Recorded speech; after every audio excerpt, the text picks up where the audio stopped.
Next up, you have the sweetest. She is a founder in the making. She is a speaker that is chosen, actually. They're all chosen, but she has been chosen for such a time as this to be our founder on the rise. And what that means is she was a part of a speaking competition that we ran prior to conference tickets going to sale so that she could have a place on stage. And we offered this out to our community, and we had people who submitted their own videos of what makes them an effective founder and how is Ephesians 2:19-22 a part of their business plan, which if you have never read that, you should. It's kind of the over blanketing verse that we have for our conference and for Founder Collective at large. And it's talking about being founded in him being our forerunner, our founder. He is the trailblazer in which we follow as we blaze this trail, and that it is a solid foundation, a firm foundation in which we build from, because we build on the rock.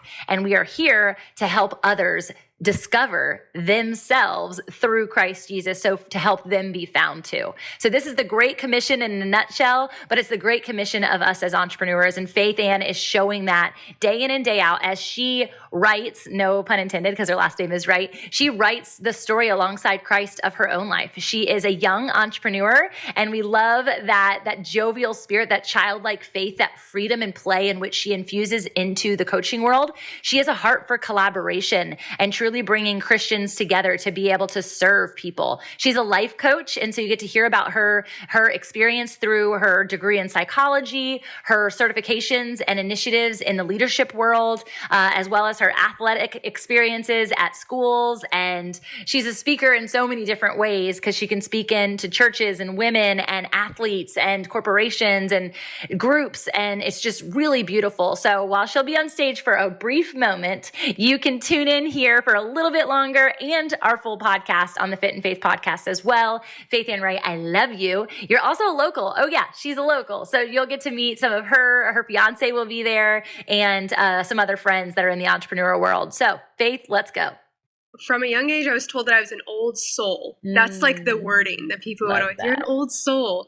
And I come from a Christian background. Like, I was raised in a household where my parents made sure I was in church, every Sunday. But it wasn't really until I was 17 that I feel like the Lord really took a hold of me and showed me who he was more than ever before. And that's when that surrender really came, because I tried to control my life a lot up until then. I dealt with a skin picking disorder for almost 10 years, was super anxious. And whenever I started my life at 17, that's when the chains fell.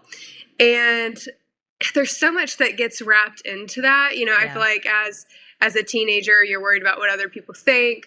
You're like, at the time I played tennis in college. And so I was trying to get scholarships for school. And there was just so much pressure that I felt like was on me in my overachieving spirit anyways, that was kind of drilled into me also. But I was super thankful that as soon as I let go and let God, a lot of that fear that I had, a lot of that worth that I was looking to other people to fill instead of Christ got substituted, and he was the one that I now defined my worth by.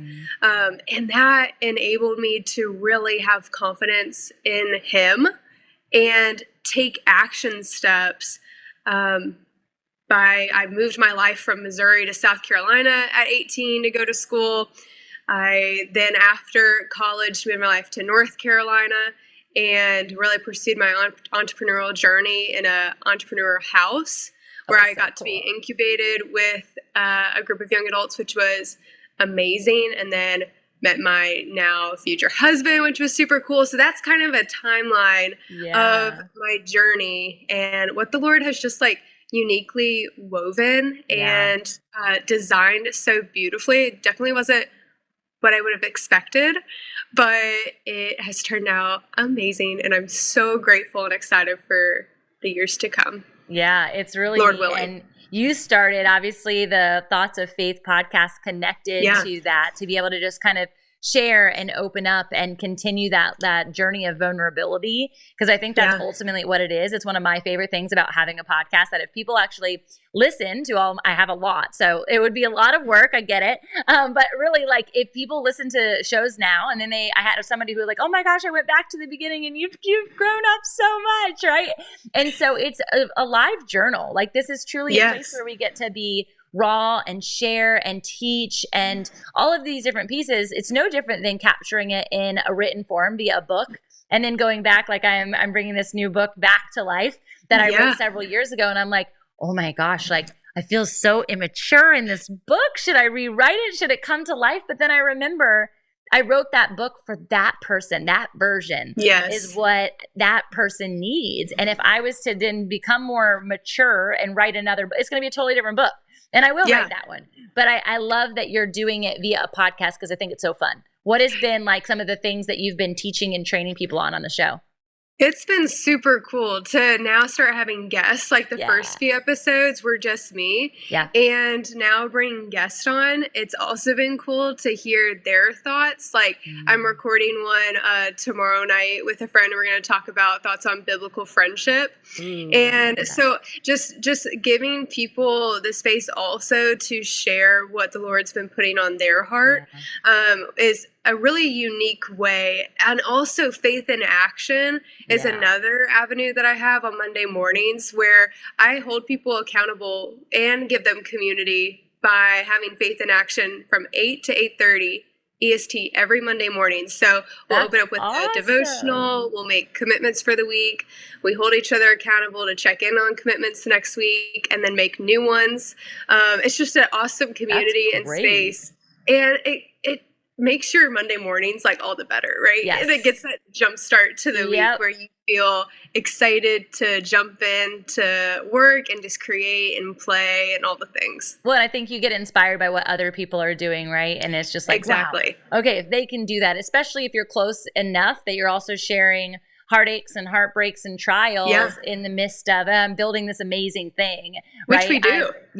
For and sure. the power of community and accountability also is, it's insane, knowing that, okay, I'm going to get asked the next week if I did my 3 commitments, right?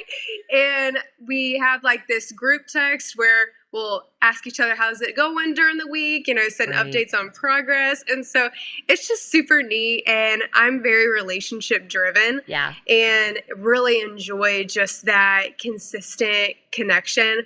I just got done with a book club on the awe of God that we had on Tuesday nights, which was really fun. And just jamming up some more ways to build community through the coaching space, because it can be so siloed and so, I don't know if I want to use the word competitive, but it doesn't seem like people know that there's actually space for all of us at the top. And if we work together, then we can achieve more for the kingdom than if we just work on our own. And entrepreneurship is lonely, another thing. So building, I'm in the midst of jamming on, okay, how can I like build collaboration amidst the coaching sphere when it can be 1, lonely, 2, there's not accountability when you work for yourself. And 3, how can you attract more clients? How can you build your impact and income by collaborating with other people? Yeah. And I think the entrepreneurial house probably brought you great perspective to be able to do that, right? To be like, oh, tell me about what you're doing. Ooh, I could pull this into my ideas, right? And that's that creative space that you're speaking to.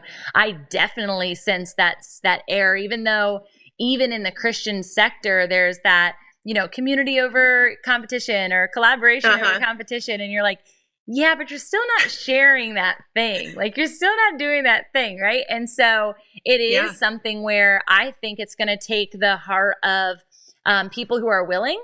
We talk about this a lot in our Founder Collective discipleship conversation with entrepreneurs who are coming specifically because they feel isolated and alone. And we talk about being like-hearted. We talk about being like minded, but then we've also recently been talking about being like handed.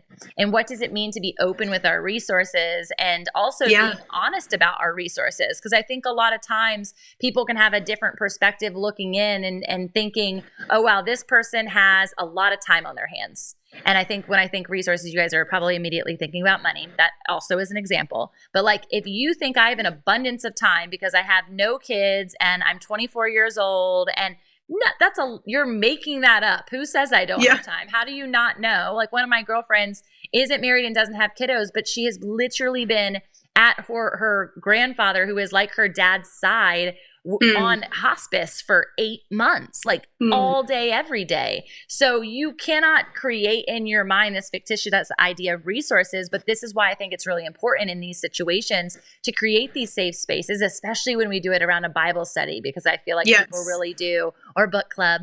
And it really allows people to like open up about something different and talk about their personal lives.